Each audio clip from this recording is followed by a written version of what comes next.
Vous êtes-vous déjà demandé, en regardant par le hublot d'un avion, à quoi pouvait bien servir ce minuscule trou? Ou peut-être avez-vous entendu des rumeurs sur des compartiments secrets où les hôtesses de l'air et stewards disparaissent en plein vol. Et ce code étrange, SS, sur certaines cartes d'embarquement, l'avez-vous déjà remarqué? Aujourd'hui, nous levons le voile sur le monde caché de l'aviation et nous vous révélons des secrets que seul l'équipage connaît. Des dispositifs de sécurité méconnus aux zones de l'avion qui vous sont interdites. Chia. Nous vous garantissons que vous ne verrez plus jamais les voyages en avion de la même manière. Et ne manquez pas le 4e point de notre liste, un endroit que tous les hommes apprécient. Alors, attachez vos ceintures, nous décollons. Lorsque vous montez à bord d'un avion, vous êtes entouré d'innombrables petits secrets et gadgets méconnus. Avez-vous déjà remarqué le petit trou en bas du hublot de l'avion?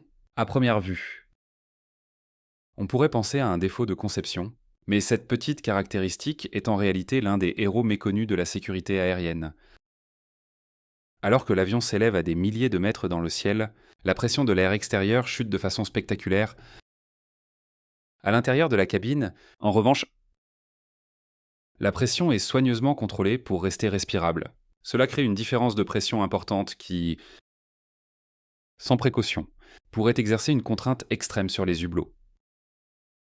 Les hublots d'avion sont constitués de 3 couches de verre acrylique très résistants.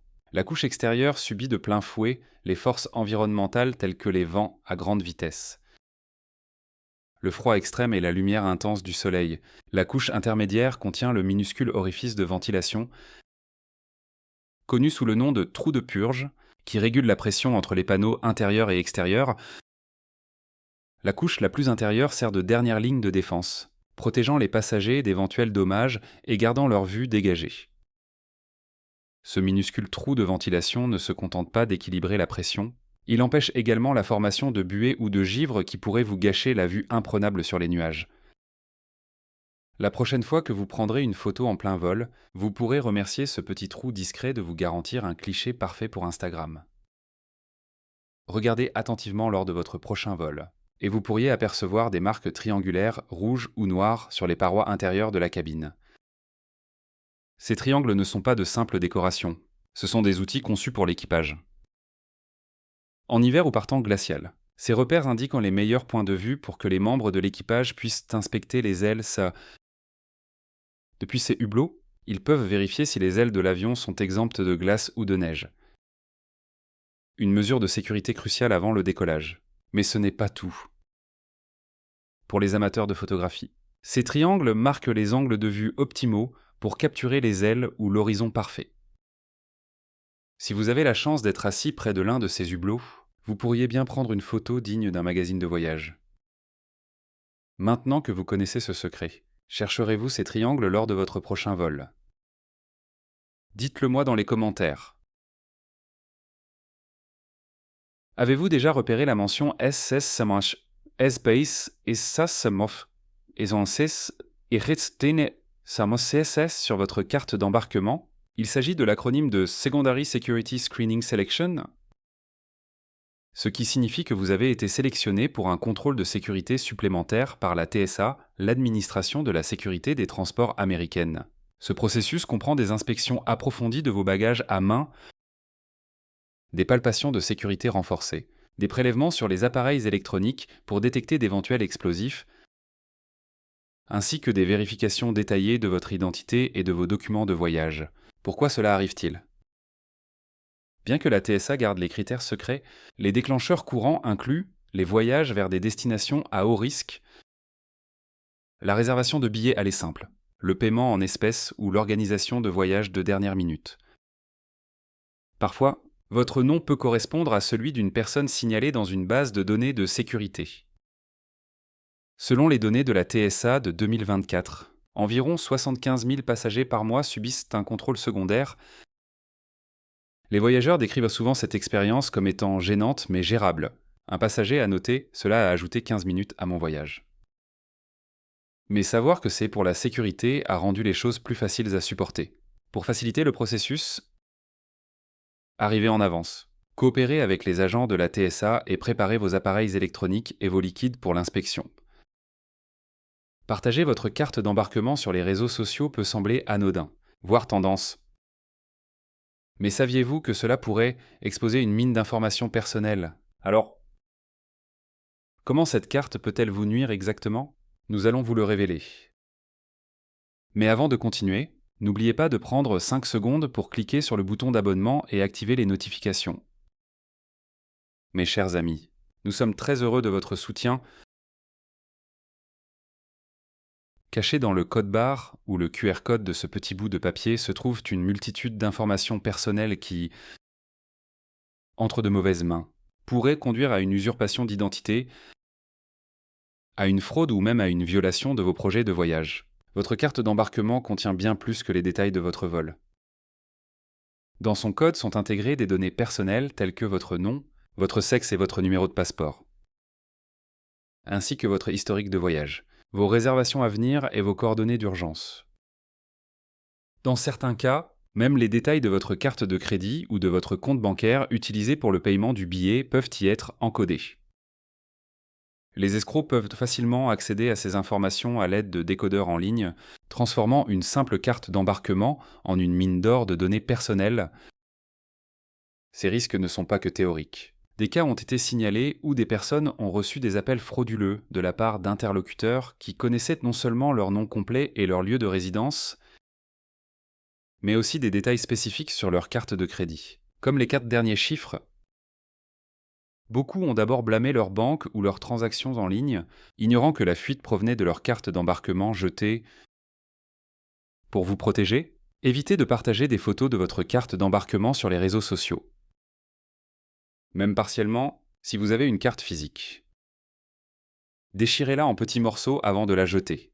Les cartes d'embarquement numériques stockées en toute sécurité sur votre téléphone ou l'application de la compagnie aérienne constituent une alternative plus sûre. Selon un rapport de 2024 de l'Association du transport aérien international IATA, 10% des passagers ont admis avoir partagé leur carte d'embarquement sur les réseaux sociaux, augmentant ainsi sans le savoir leur exposition à la fraude.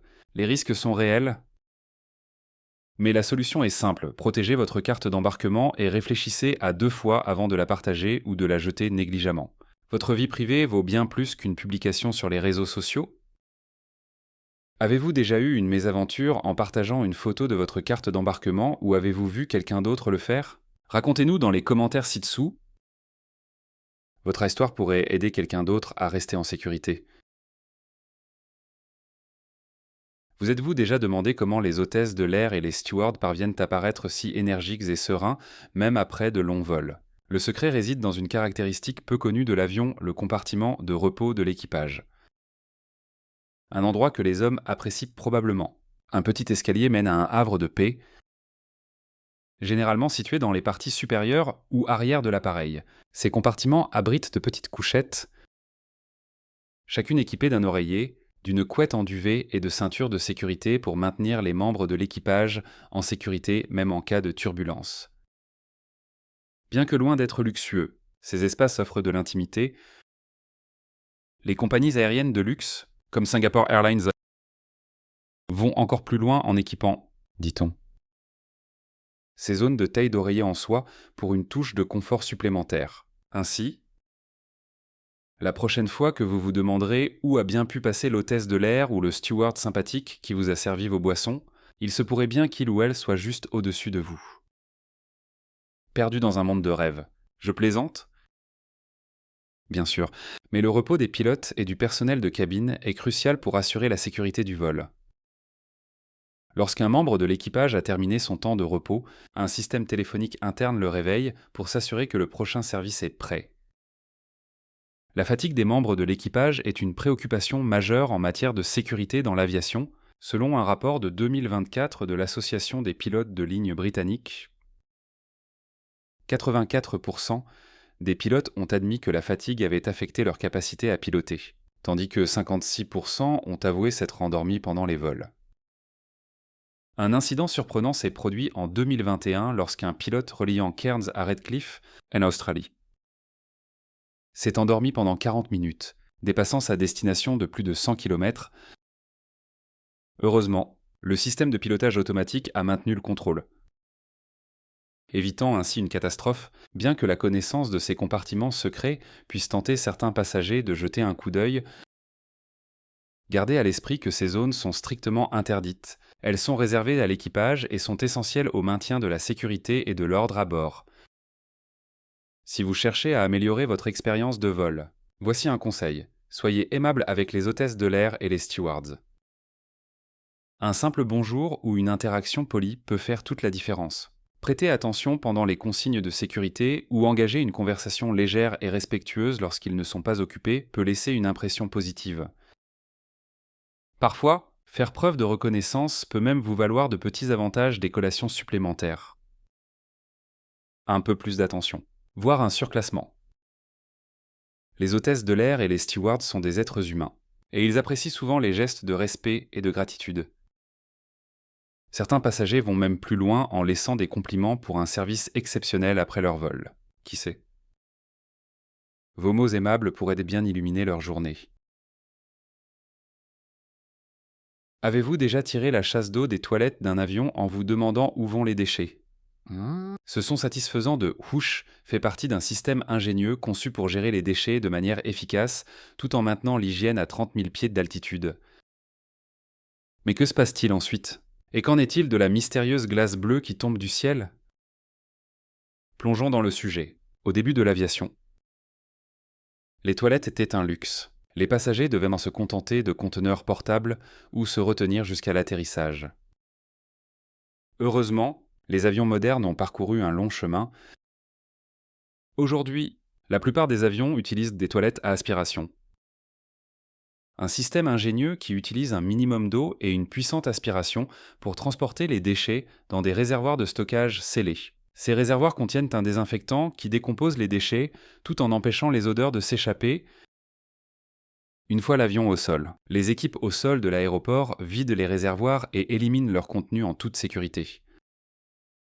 Ce système est léger, peu encombrant et garantit une expérience digne pour les passagers. Maintenant, parlons de cette fameuse glace bleue. Il arrive parfois que des déchets s'échappent du système de l'avion en plein vol, se mélangent au désinfectant et gèlent à haute altitude. Lorsque l'avion descend dans de l'air plus chaud, ces blocs gelés peuvent se détacher et tomber au sol. Bien que rares, des incidents de chute de glace bleue se produisent. En fait, l'administration fédérale de l'aviation a signalé 27 cas aux États-Unis en 2017. Des rapports récents suggèrent que ce phénomène se produit encore sporadiquement, bien qu'il ne soit pas courant. Dans un cas célèbre, un homme en Californie a découvert un gros morceau de glace bleue dans son jardin. Les spéculations initiales allèrent des météorites au signe divin, mais la vérité était bien moins glamour, il s'agissait de déchets d'avions gelés. Certaines personnes curieuses sont même allées jusqu'à goûter la glace bleue, la prenant pour un esquimau. Mais croyez-moi, cher ami, ce n'est pas un esquimau à la myrtille, ne le léchez pas. Vous êtes-vous déjà demandé pourquoi certains passagers se précipitent pour s'asseoir à certains sièges lors de l'embarquement? Alors qu'un Américain sur 3 admet être nerveux à l'idée de prendre l'avion, les chances d'être impliqué dans un accident d'avion commercial sont astronomiquement faibles, 1 sur 337 millions.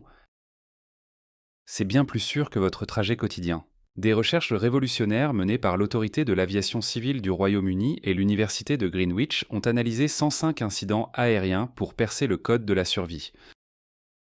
Leur découverte: le choix de votre siège est plus important que vous ne le pensez. La zone idéale, à moins de 5 rangées de n'importe quelle issue de secours. De préférence côté couloir. Considérez cela comme votre voie express vers la sécurité.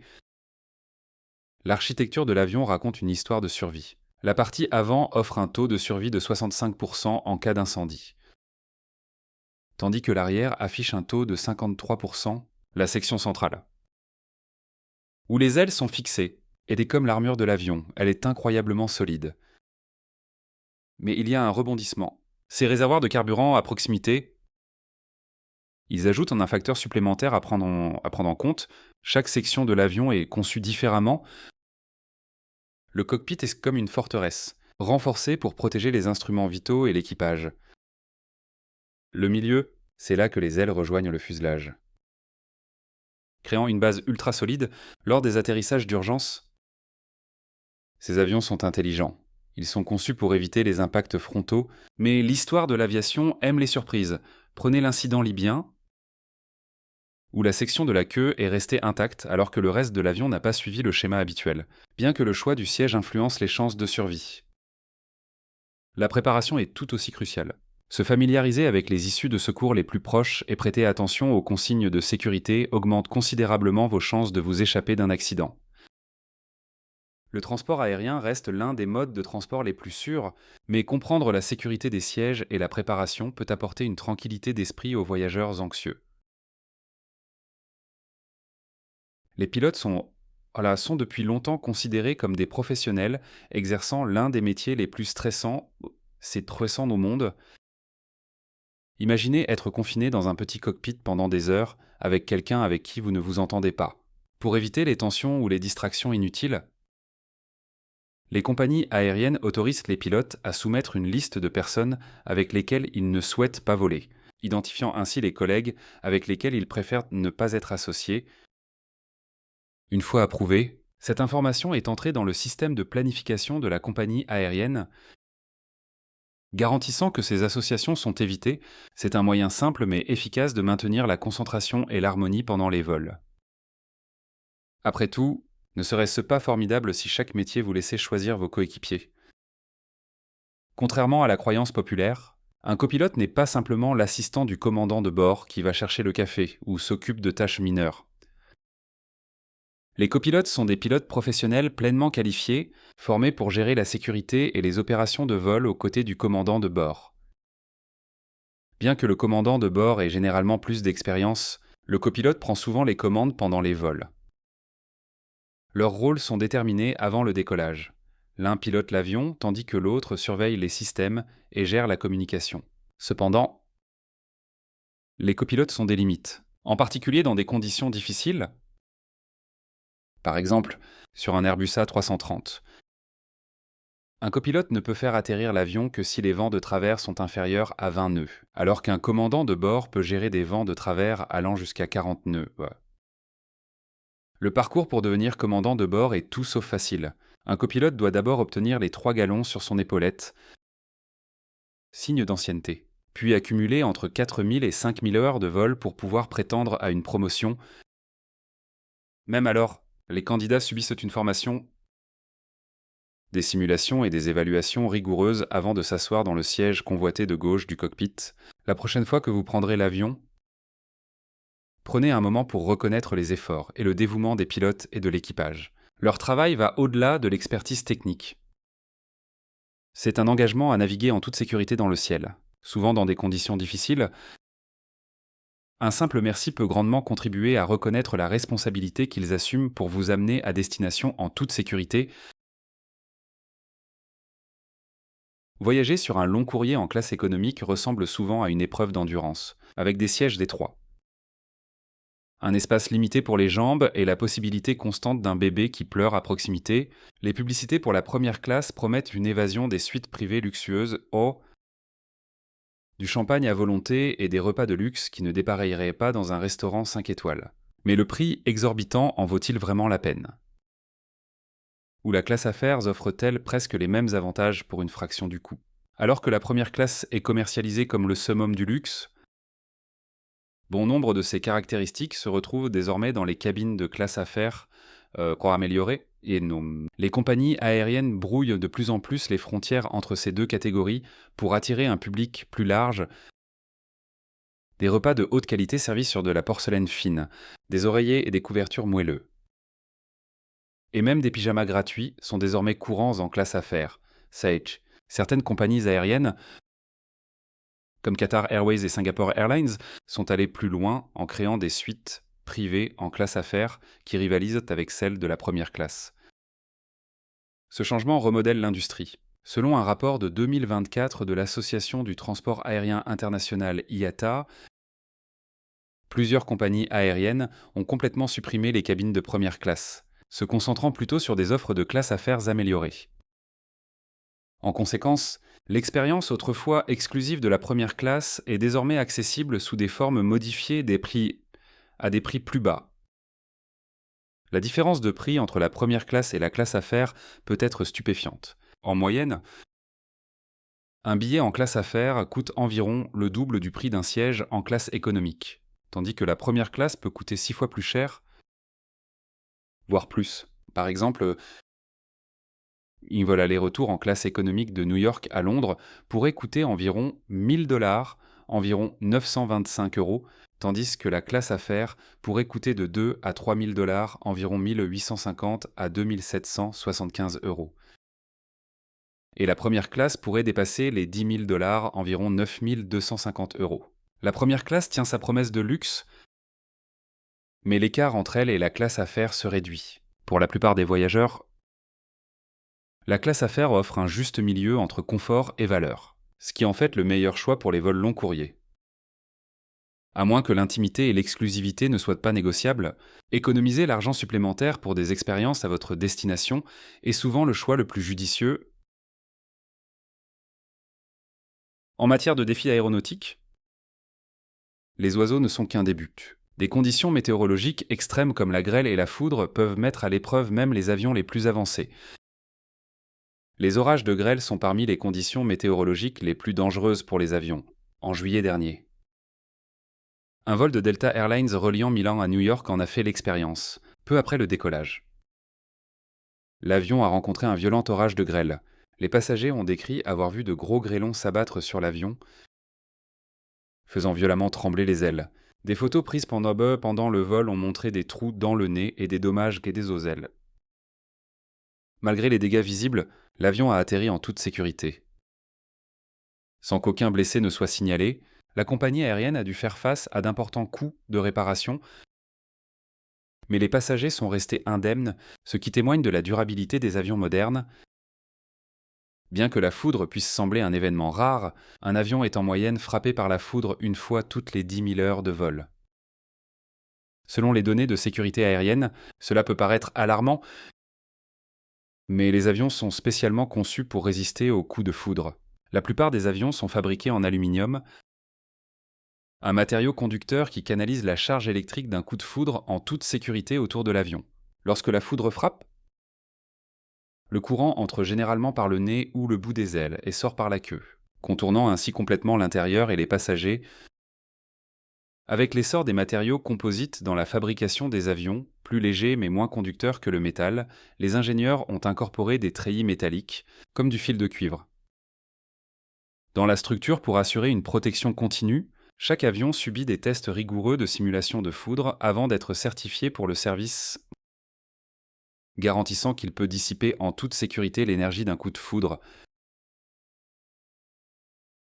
Les avions partagent le ciel avec d'innombrables oiseaux, et bien que la plupart des vols se déroulent sans incident, les collisions avec des oiseaux, connues sous le nom de collisions aviaires, représentent un véritable défi. Ces incidents surviennent dans 11% des cas de l'aviation mondiale, dont 2% causent des dommages importants aux avions. Entre 1990 et 2014, la FAA a signalé plus de 133 000 collisions aviaires aux États-Unis, entraînant des dommages dans plus de 15 000 cas. Cela représente environ 600 collisions par an, avec des pertes économiques estimées à 600 millions de dollars par an. Les collisions aviaires se produisent parce que les aéroports, souvent situés en banlieue, sont entourés de grands espaces et d'une activité humaine minimale, des habitats parfaits pour les oiseaux, les pelouses. Les étangs et les sources de nourriture, comme les insectes et les rongeurs, les attirent dans des zones dangereusement proches des trajectoires de vol. Cette proximité avec les avions augmente la probabilité de collision, en particulier lors du décollage et de l'atterrissage. Les aéroports emploient des stratégies créatives pour réduire les collisions aviaires. À l'aéroport national Reagan, des canons tirant à blanc effraient les oiseaux. D'autres aéroports comblent les étangs et plantent une végétation peu attrayante pour les oiseaux afin de rendre l'environnement moins accueillant. L'aéroport de Schiphol à Amsterdam a même introduit des porcs pour manger les cultures qui attirent les oiseaux, réduisant ainsi efficacement leur présence près des pistes. Ces mesures innovantes, ainsi que des radars avancés et une gestion de la faune, aidant à atténuer les risques. Malgré ces efforts, les collisions aviaires restent une préoccupation sérieuse, classés comme des accidents d'aviation de classe A en raison de leur potentiel à endommager les avions et à retarder les vols. La nourriture d'avion est souvent décevante, et les raisons sont plus scientifiques et sécuritaires que culinaires. Les repas sont fraîchement préparés dans les cuisines de l'aéroport 12 à 72 heures avant les vols, rapidement congelés, puis réchauffés à bord. Même les vols de luxe avec des chefs étoilés sont confrontés au défi de servir de la nourriture dans une cabine sèche et pressurisée. L'humidité de la cabine n'est que de 10%, plus sèche que le désert du Sahara, ce qui émousse vos sens du goût et de l'odorat. La perception du sucré diminue de 15 à 20%, et celle du salé de 20 à 30%, ce qui amène les compagnies aériennes à ajouter du sucre et du sel supplémentaires, ce qui peut rendre les repas plus caloriques. Le bruit des moteurs d'avion affecte également le goût. Mais des écouteurs à réduction de bruit peuvent aider à restaurer vos sens. Les pilotes suivent des règles strictes pour des raisons de sécurité le commandant de bord, et le copilote mange des repas différents pour éviter une intoxication alimentaire simultanée. Alors que les repas de première classe sont souvent réservés au commandant de bord, le copilote reçoit généralement des options de classe affaires. La prochaine fois que vous mangerez dans un avion, pensez à la science et à la logistique qui se cachent derrière chaque plat. Ce n'est peut-être pas de la haute gastronomie, mais livrer des repas en toute sécurité à 30 000 pieds d'altitude est un exploit impressionnant. Si vous avez apprécié la vidéo d'aujourd'hui, n'hésitez pas à cliquer sur le bouton « J'aime » et à vous abonner à la chaîne. Votre soutien compte beaucoup pour nous. Cliquez sur la vidéo qui apparaît sur votre écran dès maintenant. Je suis sûr que vous allez adorer ce contenu. Commentez ci-dessous le prochain pays que vous souhaitez voir sur notre chaîne. Merci beaucoup d'avoir regardé, et à bientôt dans la prochaine vidéo. Si vous avez aimé la vidéo d'aujourd'hui, n'hésitez pas à cliquer sur le bouton « J'aime » et n'oubliez pas de vous abonner à la chaîne. Merci beaucoup d'avoir regardé et à bientôt dans la prochaine vidéo.